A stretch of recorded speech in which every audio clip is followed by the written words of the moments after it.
한국교회 대표 목회자들의 국회 앞 차별금지법 반대 1인 시위가 이어지고 있습니다. 29일엔 광림교회 김정성 목사가 나섰습니다. 숨바꾸게 지나온 올 한 해를 돌아보며 지난 1년 동안 한국교회 큰 이슈들을 모아봤습니다. 한국기독교목회자협의회가 코로나를 겪은 한국교회 신앙 실태를 조사하고 분석해 리포트를 출간한다고 밝혔습니다. 대한예수회장로회 통합총회가 2025년부터 사용할 5차 교육과정 공과 개발을 위해 교육 관계자들의 다양한 의견을 수렴했습니다. 유사종교 피해 대책 범국민연대가 공식 홈페이지를 개설하고 본격적인 이단 사이비 대책 활동을 전개할 계획이라고 밝혔습니다.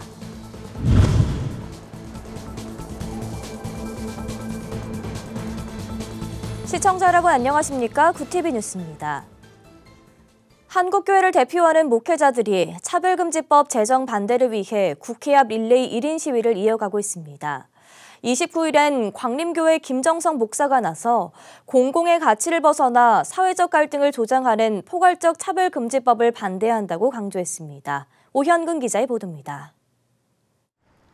서울 여의도 국회 육문 앞 또 한 명의 목회자가 차별금지법에 반대하는 피켓을 들고 섰습니다. 감리교를 대표하는 목회자 중 한 명인 광림교회 김정성 목사입니다. 김 목사는 우리 사회의 공공의 가치와 공동의 선을 파괴하는 차별금지법에 반대하기 위해 이 자리에 섰다며 릴레이 1인 시위에 나선 이유를 밝혔습니다. 이것을 제정해서 그렇지 않아도 사회적 갈등을 일으키고 있는데 갈등의 요소를 만들 요소가 하나도 없는데 이런 것들을 만들어서 또 사회적 갈등을 만들고 갈등으로 인해서 사회적 비용이 지출되는 것에 대해서 좀 우리가 심각성을 가지고 이 법이 저지되도록 우리 한국교회와 더불어 모든 사람들이 우리나라는 다양한 계층의 인권을 보호하는 개별적인 차별금지법이 이미 제정돼 시행 중입니다. 김정성 목사는 그 법이 32가지나 되며 이걸로도 충분하다고 말했습니다. 김 목사는 또 차별금지법이 제정됨으로써 역차별이 발생하는 것이 대단히 큰 문제라고 지적했습니다. 윤리적, 도덕적으로 남성과 여성이라는 양성만 있을 뿐 그 이외의 성이 한국 사회의 통념적 가치를 무너뜨린다는 겁니다. 이건 기독교의 문제가 아닙니다. 우리 사회 전체의 문제입니다. 한 개인의 자유와 인권도 중요하지만 자유가 개인적인 자유가 사회적 통념에 의해서 모든 것이 다 넘어설 수 있는 것은 아니 됩니다. 저 신호등에 있는데 이건 다 사회적 가치에 통념적으로 지켜야 할 가치입니다. 그런데 내 자유가 중요하다고 해서 저 일반적인 가치의 기준을 넘어서서 내 가치 자유를 추구한다고 한다면 이건 사회의 질서가 무너지는 것. 김 목사는 국민들도 관심을 가지고 차별금지법의 내용을 알아야 하지만 법을 제정하는 국회의원들이 더 앞장서서 소수의 표심보다 미래 자녀 세대들을 위해 일해주길 바란다고 당부했습니다. 한편 이날 현장엔 한국교회 총연합 이영훈 대표회장과 태영호 국회의원이 참여해 김정성 목사의 1인 시위를 지원했습니다. 구티비 뉴스 오현근입니다. 다사다난했던 2022년 한 해도 저물어갑니다. 숨가쁘게 지나온 올 한 해 구티비가 지난 1년의 한국교회 모습을 되돌아봤습니다. 정성관 기자입니다. 3년째 이어진 코로나 팬데믹. 지난 4월 정부의 사회적 거리두기 해제로 한국교회는 2년 1개월 만에 대면 예배 정상화가 이루어졌습니다. 코로나19 장기화로 성도들은 온라인 예배에 익숙해졌고 교회는 예배 회복의 과제를 두고 대면과 비대면 예배의 간극을 좁히는 데 총력을 기울였습니다. 다가오는 새해 각 교단들은 성도들의 신앙 회복을 위해 교회 현장으로 불러모을 새로운 사명이 주어지게 됐습니다. 한국장로교회 목회자의 산실 총신대학교 신학대학원이 1980년 개교 이래 첫 정원 미달 사태를 겪게 됐습니다. 다음 세대 약화와 학력 인구 감소로 예견된 결과였지만 한국교회 최대 교단의 신학교인 만큼 다음 세대를 이어갈 목회자가 크게 감소하고 있다는 것을 보여주며 큰 충격을 안겼습니다. 코로나19 재확산의 우려가 컸던 지난 7월, 서울 퀴어 축제가 시민들의 반대에도 불구하고 강행됐습니다. 경찰은 13,000여 명이 축제에 참여했다고 추산했습니다. 특히 논란을 키운 건 주한 미국 대사와 10여 개국 외교사절의 행사 참석이었습니다. 국가를 대표하는 공직자들의 공개적인 동성애 지지 발언이 이어졌고 한 발 더 나아가 차별금지법 제정까지 촉구하고 나섰습니다. 이를 두고 과연 적절한 행동이었는지 비판이 이어졌고 시민단체들도 대규모 맞불 집회를 열며 차별금지법 반대를 외쳤습니다. 2개월 후 인천에선 지자체의 장소 사용 허가 불허에도 퀴어 축제가 강행되는 상황이 발생해 다시 한번 동성애 축제에 대한 국민들의 비판의 목소리가 높아졌습니다. 전국적으로 퀴어 축제가 재개되면서 교계에선 대형교회 목회자들이 국회 앞 릴레이 1인 시위에 나섰습니다. 영락교회 김은성 목사를 시작으로 온누리교회 이재훈 목사, 분당 우리교회 이찬수 목사, 여의도 순복음교회 이영훈 목사 등 연이어 시위에 동참하면서 포괄적 차별금지법 제정과 2022 개정교육과정 반대에 더 강력히 대응했습니다. 새해에도 교계 대표 지도자들의 국회 1인 시위를 통해 차별금지법 폐해를 알리고 관련 법안 폐기에 목소리를 높일 계획입니다. 올해는 국제행사가 대거 한국에서 개최된 특별한 해이기도 했습니다. 10월엔 세계 순복음교단 최대 행사인 제26차 세계 오순절 대회가 여의도 순복음교회에서 2박 3일 일정으로 열렸습니다. 다음 세대의 오순절 부흥을 주제로 전 세계에서 모인 15,000여 명의 성도들은 포스트 코로나 시대 사역 전략과 다음 세대 부흥 방안 등을 논의했습니다. 구티비 뉴스 정성광입니다. 한국기독교목회자협의회가 코로나를 겪은 한국교회 신앙 현황을 조사한다고 발표했습니다. 결과는 리포트를 엮어 출간할 예정인데요. 이번 리포트에서 중점적으로 다루게 될 내용을 장정훈 기자가 살펴봤습니다. 코로나를 겪으며 한국교회는 침체를 겪었습니다. 특히 초기에는 대면 예배와 소모임이 금지되며 한국인의 신앙생활 수준이 크게 저하되기도 했습니다. 하지만 정확한 근거 없이 교계 분위기로만 인식할 수밖에 없는 상황은 한국교회 지도자들이 목회 전략을 수립하는데 통계의 필요성을 느끼게 했습니다. 한국기독교목회자협의회는 이런 필요성에 공감해 한국기독교의 현황을 점검하고 구체적인 통계를 연구하겠다고 밝혔습니다. 이들은 특히 이번 연구에서 코로나로 바뀐 기독교의 인식도 조사하겠다고 발표했습니다. 온라인으로 진행되는 설문회는 100가지의 문항을 제시해 구체적인 기독교 추세를 파악하고 정확한 수치를 위해 설문 대상도 1000명을 추가하며 오차 범위를 줄일 예정입니다. 이를 통해 목회자들이 참고할 수 있는 구체적인 데이터를 제공하겠다는 방침입니다. 영적인 욕구는 있는데 교회 제도권 교회 가기 싫어하는 사람들이 갑자기 확 늘었어요. 이 사람들이 작년에 저희가 4월 달에 조사한 데이터인데 이게 이제 올해 또 조사하면 또 어떻게 움직이는지 이게 확산됐는지 줄어들었는지 이것도 좀 저희가 추적할 필요가 있겠습니다. 이번 조사를 주관하는 한목협은 한국교회의 일치와 갱신, 그리고 섬김이라는 3가지 가치를 실천하려는 목회자의 모임입니다. 5년에 한 번 조사를 실시하는 한목협은 이번 리포트가 한국 기독교를 점검하고 목회자들의 변화를 이끌기를 기대하고 있습니다. 또한 기독교 울타리 내에서만 영향력을 끼치는 것이 아닌 사회 속에서 개신교의 영향력을 회복하길 소망했습니다. 이 조사는 우리 한목협이 가지는 그런 기본적인 가치와 일맥상통하고 또 특별히 오늘날 교회가 세상 한가운데 있는 존재로서 충분히 자의식을 갖지 못하고 있는 상태에서 그런 것을 다시 한번 자각하는 계기가 됐으면 합니다. 한목협은 내년 2월에 한국교회가 가지고 있는 주요 특성을 모아 2022 한국기독교 분석 리포트의 요약 발표를 진행할 예정입니다. 또한 4월에는 한국기독교 분석 리포트를 출간하며 최종 결과를 발표할 것이라고 밝혔습니다. 구티비 뉴스 장정훈입니다. 대한예술장로회 통합총회가 2025년에 사용할 공과 교육과정을 개발하기 위해 교단 교육 관계자들과 간담회를 가졌습니다. 간담회에 참석한 교육자들은 코로나19 이후 여전히 회복하지 못하고 있는 교회 교육 현장의 목소리를 전했습니다. 장세인 기자가 보도합니다. 대한예수교장로회 통합총회가 2025년부터 사용할 새 공과 교육과정 개발을 위해 27일 간담회를 열었습니다. 총회 교육자원부는 이번 107회기에 들어 5차 교육과정 공과 개발을 위해 공과개발위원회를 신설했습니다. 3차 공과개발 단계부터 참여해온 공과개발위원회 박봉수 위원장은 총회가 새로운 시도에 앞장서 교회 교육의 새 패러다임을 만들어갈 수 있기를 바란다고 말했습니다.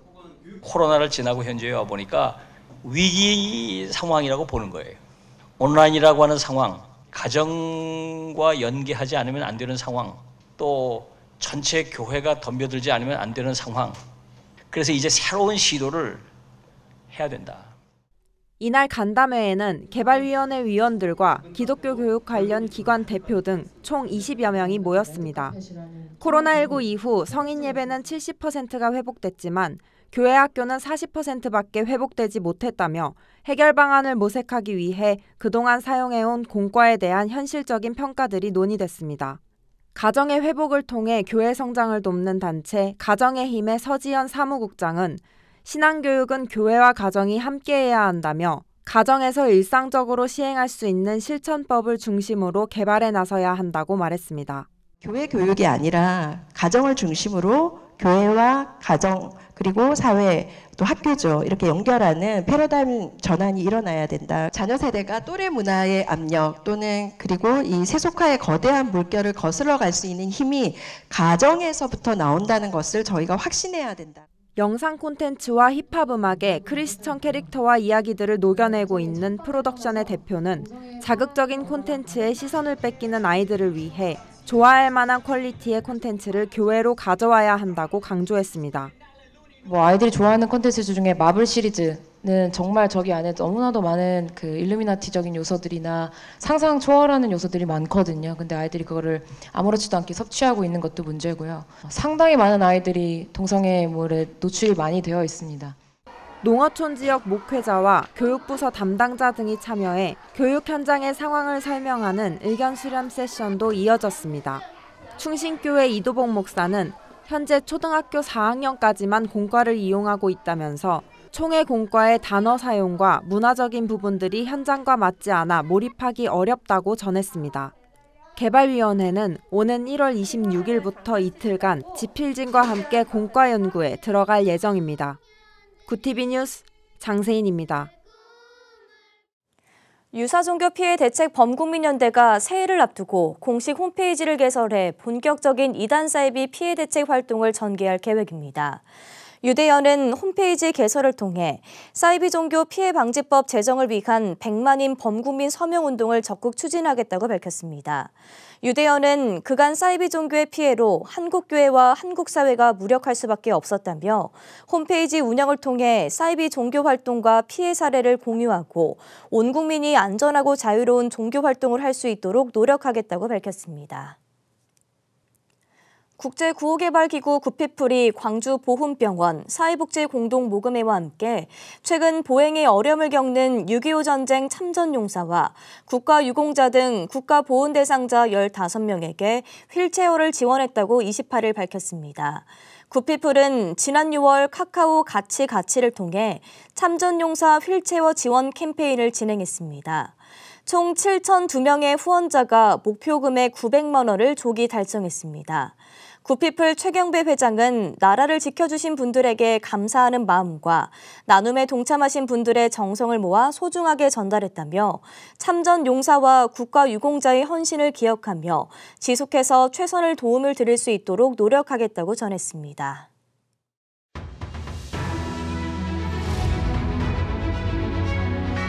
오늘의 이슈 포커스입니다.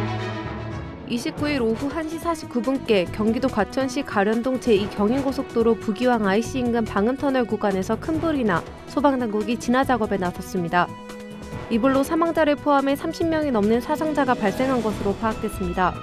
인명피해는 더 늘어날 가능성도 있습니다. 불은 고속도로를 달리던 버스와 트럭 간 추돌 사고가 발생하면서 시작된 것으로 조사됐습니다. 트럭에서 발생한 불이 방음터널로 옮겨 붙으면서 다량의 연기와 함께 순식간에 확산한 것으로 추정됩니다.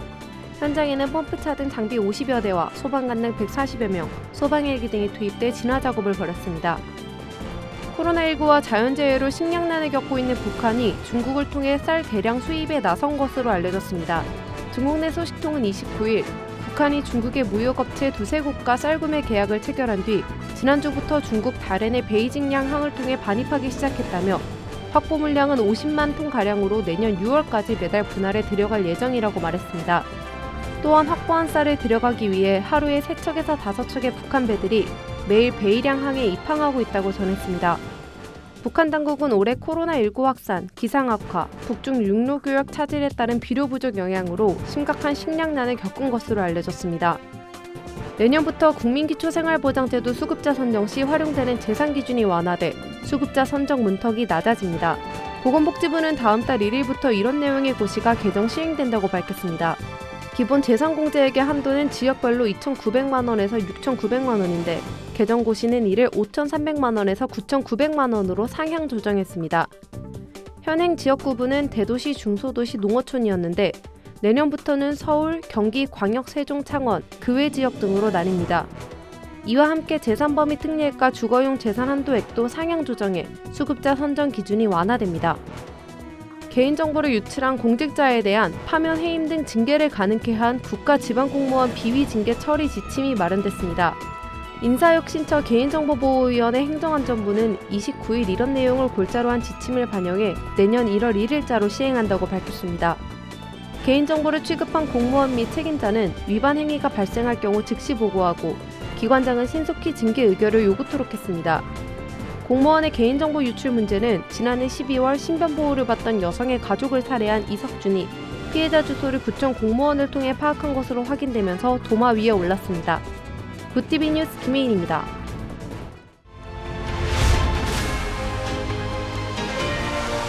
굿TV 월드와이드입니다. 지난 9월 이란에서 히잡 강제에 반대하는 시위가 시작된 이후 각종 국제 경기에서 히잡을 쓰지 않은 이란 여성 선수들이 등장해 귀국 후 처벌받는 게 아니냐는 우려를 낳고 있습니다. 현지 시간 28일 이란의 자마라 통신은 자국 여성 체스 선수인 사라카데미 히잡을 쓰지 않은 채 국제 체스 챔피언십에 참가했다고 보도했습니다.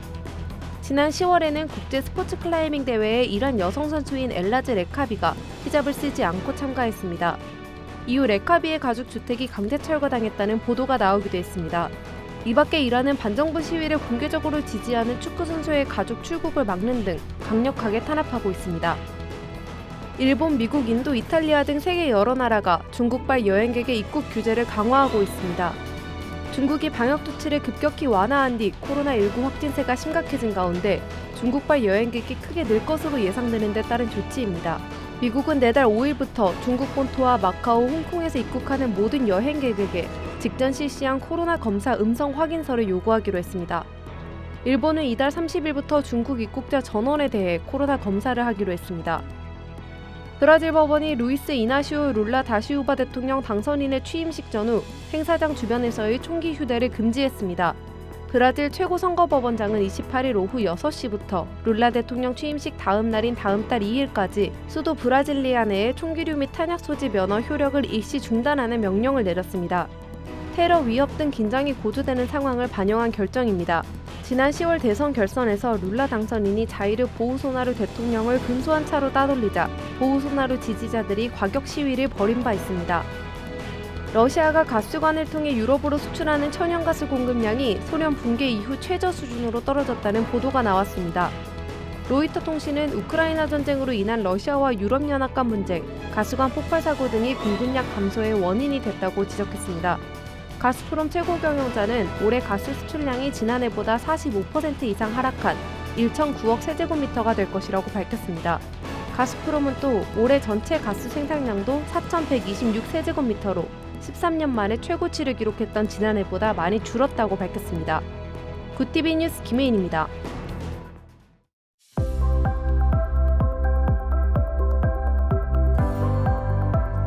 내일은 새벽까지 서울을 포함한 중부지방에 눈이 날리는 곳이 있겠습니다. 눈의 양은 적지만 내린 눈이 그대로 얼어붙어 도로가 많이 미끄러울 것으로 보입니다. 아침 출근길 빙판길 사고에 각별히 유의하시기 바랍니다. 중부와 경북 북부에 한파특보가 내려진 가운데 강추위가 계속되겠습니다. 이어서 전국 날씨입니다. 내일 한낮 최고 기온은 서울 0도, 강릉 1도가 예상됩니다. 남부지방은 광주 3도, 부산 4도, 대구 2도, 제주는 6도를 보이겠습니다. 날씨였습니다. 중국이 제로 코로나 정책을 해제하자마자 확진자가 급증하고 있습니다. 이런 상황에 중국은 자국민의 해외여행을 허용하면서 논란인데요. 세계 각국이 중국발 여행객의 입국 제한 조치를 빠르게 강화하는 가운데 우리 정부도 대책을 고심하고 있습니다. 뒤늦은 조치가 버거운 수습으로 이어질 수 있는 만큼 신속한 결정이 필요해 보입니다. 이상으로 뉴스를 마칩니다. 함께해 주신 여러분 고맙습니다.